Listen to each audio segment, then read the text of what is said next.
খিচুড়ির সাথে ইলিশ মাছ না হলেই না, তাই না? আর ইলিশ মাছের তেল দিলে তো কথাই নেই।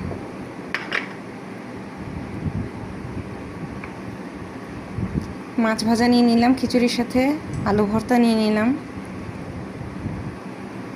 পটল ভাজা নিয়ে নিলাম।